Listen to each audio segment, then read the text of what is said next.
Arabia. Coming soon. इस सवाल का जवाब जानने के लिए वीडियो देखते रहें।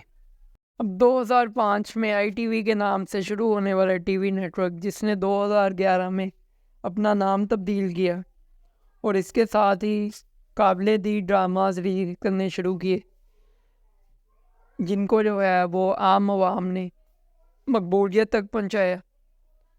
और इन ड्रामाज की मकबूलियत की वजह से इनकी आम आवाम में मकबूलियत हुई, जिस चीज़ को इन्होंने व्यूअरशिप की नज़र में देखा।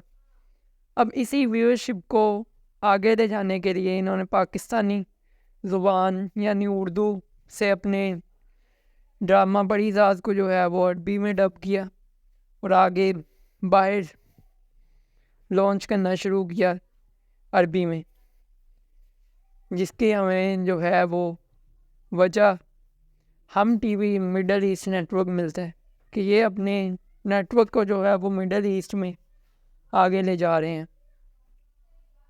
क्योंकि आजकल देखा जाए तो ड्रामास जो रिलीज़ हो रहे हैं उनकी इंग्लिश डबिंग तो नहीं, लेकिन इंग्लिश सबटाइटल्स उनके अवेलेबल होते हैं वीडियोस में।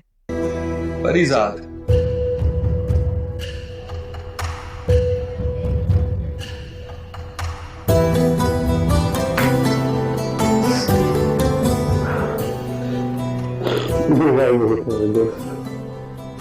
नहीं ढूंढा तो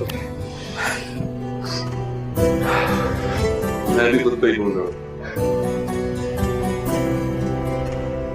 कहीं मिल जाऊं तो खबर करना। और इसी स्टेप को आगे ले जाते हुए हमने जो है वो अरबी डबिंग शुरू की है।